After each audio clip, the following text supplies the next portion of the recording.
দেখে দেখ দেখ হা হা হা দেখ রে ও ও ও নতুন বউ নতুন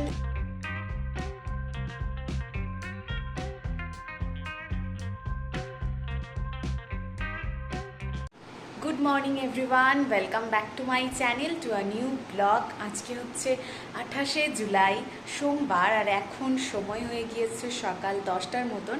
সকালবেলা স্নান টান করে দেখো সুন্দর একটা শাড়ি পরে নিয়েছি, হোয়াইট আর রেডের মধ্যে, ঠিক আছে।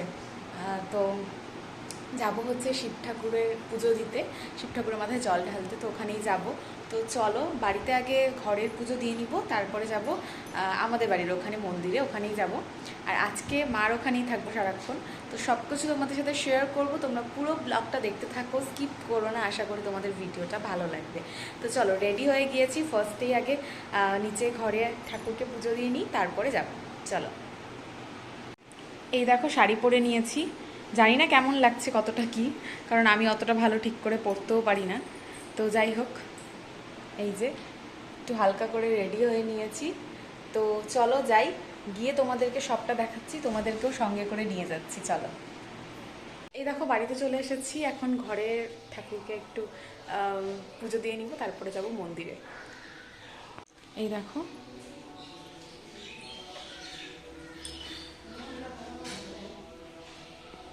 আজকে দেখো আমরা কিন্তু মন্দিরে সবাই মিলেই পুজো দিব, ঠিক আছে। বাবাও দিবে, আর মিমিও পুচকিটাকে নিয়ে আসবে, ও এখনো আসেনি, আসবে।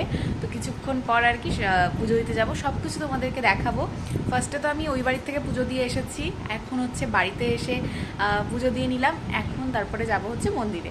তো চলো সব কিছু তোমাদের সাথে শেয়ার করব, পুরো ব্লগটা তোমরা দেখতে থাকো, স্কিপ করো না। আশা করি তোমাদের ভিডিওটা ভালো লাগবে। চলো, তো এই দেখো বাবা এখন চলে এসেছে, আর বাবা কিন্তু ঘরের ঠাকুরকে পুজো দিয়ে নিচ্ছে, ঠিক আছে।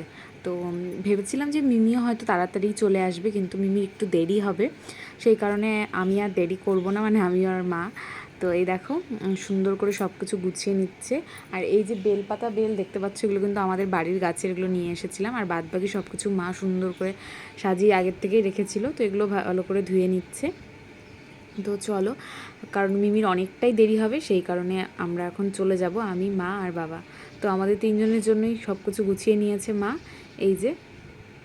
তো মা একটা সুন্দর করে সাজিয়ে নিয়েছে থালা, আর আমিও কিন্তু ফল ঠল, তারপরে মোমবাতি ধূপকাঠি যা যা হয় সব কিছু নিয়ে কিন্তু এখন আমরা চলে এসেছি মন্দিরে। আমাদের বাড়ির সামনেই মন্দির, তোমরা জানো। আর অনেক মানুষ এখানে এসে কিন্তু জল ঢালে, মানে সকাল থেকে অনেক জল ঢালা হয়ে গিয়েছে, এখনও কয়েকজন ঢালছিল, তারপর ওদের হয়ে যাওয়ার পরে কিন্তু আমরা এখন জল ঢেলে নিব। তো এই দেখো দেখতেই পাচ্ছ যে কত পুজো হয়েছে, দেখতেই পাচ্ছ, ফল দেখে বুঝে গিয়েছো। অন্যান্য সময় ঠাকুরমশাইও থাকে, এখন আপাতত নেই। তো যাই হোক, আমরা নিজেরাই পুজো দিয়ে নিব। আর এখানে হচ্ছে সুন্দর একটা গান চলছিল, শিব ঠাকুরেরই গান চলছিল সব, সেই কারণে ভয়েস ওভারই করছি, বিকজ গানটা দিলে কপিরাইট হয়ে যাবে, সেই কারণেই।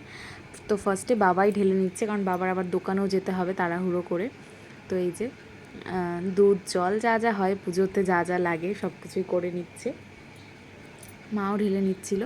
তারপরে আমি হচ্ছে ভালো করে ঢালবো। আর কি হয়েছে বলো তো, অন্যান্য সময় কি হয়, কোনো কোনো সময় যে অনেক ভিড় থাকে, তো ভিড় থাকলে কি হয়, তাড়াহুড়ো করতে হয়। আমাদের যেহেতু একটু দেরি হয়ে গিয়েছিল, মিমির জন্য অনেকক্ষণ ধরে আমরা ওয়েট করছিলাম, তো ও বললো যে ওর আসতে একটু দেরি হবে, সেই কারণে ও বললো যে তোরা পুজো দিয়ে নে, তারপরে ও আসবে। তো সেজন্যই আমরা চলে এসেছি। এই দেখো, তো মাও এখন পুজো দিয়ে নিচ্ছে, তারপরে আমিও দিয়ে নিব। আর আজকে এতটা ফাঁকা ছিল, মানে ফার্স্টে তো কয়েকজন ছিল, তোমরা তো দেখতেই পেলে। তো তারপরে আমরা তিনজন একদম সুন্দর করে পুজো দিয়েছি, মানে কেউ ছিল না আর কি। কী বলো তো, ভিড় না থাকলে কিন্তু সুন্দর করে পুজোটা দেওয়া যায়, আর খুবই ভালো হয় তাতে। আর একটু ভিড় থাকলে কি হয়, একটু তাড়াহুড়ো করেই পুজোটা দিতে হয়। তো বাবা হচ্ছে করে নিল, এখন মা, আর এরপরে হচ্ছে আমিও এখন জল ঢেলে নিব। বাবাকে বললাম যে ফোনটা ধরো, ভিডিওটা তোমাদের সাথেও শেয়ার করব, সেই কারণেই আর কি। তো এই যে সুন্দর করে হচ্ছে এখন পুজোটা দিয়ে নিই, আর তোমরা পুরো ব্লগটা দেখতে থাকো, স্কিপ করো না। আশা করি তোমাদের ভিডিওটা ভালো লাগবে। আর তোমরা কোথায় কোথায় এবছরে জল ঢালতে গিয়েছো, নাকি বাড়িতেই ঢেলেছো, সব কিছু অবশ্যই কমেন্ট করে জানিও। তো আমি এখনও পর্যন্ত বাইরে যাইনি, জানি না এই বছর হবে কি না। আগের বছর গিয়েছিলাম আমরা, তোমাদেরকে তো ভিডিওতে শেয়ার করেইছি। তো এবছর জানি না হবে কি না, আগের থেকেই বলতে পারছি না কিছু, কারণ কোনো এরকম কোনো প্ল্যানিং নেই আপাতত। তবে আমার সত্যি কথা বলতে গেলে কি বলো তো, সব জায়গায় তো একই ব্যাপার, মানে শিব ঠাকুরেরই পুজো, তো যেখানেই তুমি মন থেকে ঢালবে সব কিছুই একই ব্যাপার।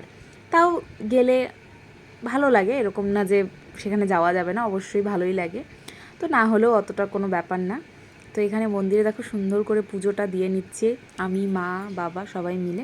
মিমি আর পুচকিটা থাকলে বেশি ভালো হতো, বাট ওরা একটু দেরি হবে। আর অনেকক্ষণ টাইম আমরা ওয়েট করেছিলাম, তারপরে আর ভাবলাম যে না, বেশি দেরি না করাই ভালো, সেই কারণে আর বেশি দেরি করলাম না, তো চলেই এলাম।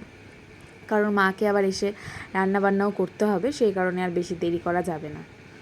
তো দেখো সুন্দর করে পুজো দিয়ে নিচ্ছি, তোমরা পুরোটা দেখতে থাকো, স্কিপ করো না, আশা করি তোমাদের ভিডিওটা ভালো লাগবে, তো দেখতে থাকো।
তো পুজো দেওয়া তো কমপ্লিট হয়ে গেল, তোমাদেরকে সম্পূর্ণটাই দেখিয়ে দিলাম।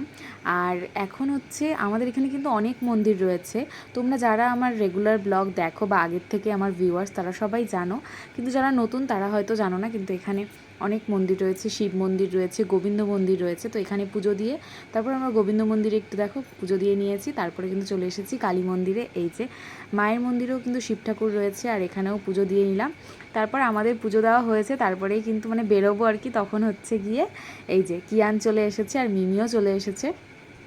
তো মিমি এখন পুজো দিয়ে নিবে, আর ও হচ্ছে মন্দিরে এসে মানে অবাক হয়ে গিয়েছে, সব কিছু মানে অবাক চোখে দেখছে। তো যাই হোক, মিমি দেখো সব কিছু তো নিয়ে এসেছে, ভালো করে একটু গুছিয়ে নিচ্ছে। আর বাড়িতে প্রথমে হচ্ছে শিব ঠাকুরকে জল ঢেলে নিবে, তারপরে মন্দিরে যাবে। তো চলো, যতটা পারলাম তোমাদের সাথে শেয়ার করলাম, কেমন লাগলো অবশ্যই কিন্তু কমেন্ট করে জানাবে।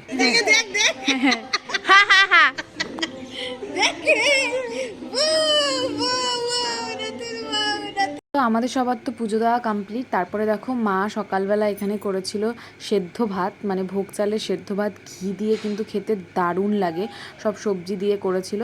আর যেহেতু আজকে নিরামিষই খাবো, তাই জন্য আমি মাকে বললাম যে সেদ্ধ ভাতই করো। তো আমার যেহেতু ওষুধও খেতে হবে, সেই কারণে হচ্ছে সেদ্ধ ভাত। চলো খেয়ে নিই, তারপরে দেখাই যে দুপুরে আজকে মেনুতে কি কি রয়েছে, তোমরা দেখতে থাকো। তো সকালে ব্রেকফাস্ট করে তারপর কিন্তু মা দেখো এখানে রান্নাবান্না বসিয়ে দিয়েছে। আর আজকে যেহেতু নিরামিষ খাবো আর জল টল ঢেলেছি, মানে পুজো দিয়ে না খিচুড়ি খেতে বেশ ভালো লাগে। তো দেখো এর জন্য আমিও বললাম আর মিমিও বললো যে খিচুড়িই করো। তো মা এখানে খিচুড়িই করেছে, মুগ ডাল ভোগ চাল দিয়ে খিচুড়ি বসিয়ে দিয়েছে। আর এদিকে কিন্তু বাচ্চারটাও হচ্ছে, আর এদিকে হবে সবজি যেটা দিয়ে দারুণ লাগে খেতে। তো চলো, তো এদিকে রান্নাবান্না হয়ে যায়, খাওয়ার সময় দেখা করছি। তো দেখো খেতে বসে গিয়েছি, আর আজকের খিচুড়িটা এত টেস্টি হয়েছিল, ভোগ চাল আর মুগ ডাল দিয়ে দারুণ লাগছিল। সাথে ছিল বাদাম ভাজা, সবজি, শসা, আম আর হচ্ছে গিয়ে পাঁপড় ভাজা। তো সব কিছু দিয়ে কিন্তু জমে ক্ষীর। তো চলো খেয়ে নিই, এত টেস্টি হয়েছিল খিচুড়িটা। আর সাথে সাথে আজকের ব্লগটাকে এখানে এন্ড করছি। ভালো লাগলে ছেড়ে যাওয়ার আগে একটা লাইক করো, কমেন্ট করে জানিও যে কেমন লাগলো, আর বেশি বেশি করে শেয়ার করে দিও। আর ভিডিওগুলো ভালো লাগলে আমার চ্যানেলটাকে অবশ্যই সাবস্ক্রাইব করে দিও। তো চলো আজকের জন্য এইটুকুই, দেখা হচ্ছে কালকের একটা খুব সুন্দর ব্লগের সাথে। Till then take care, tata, bye by.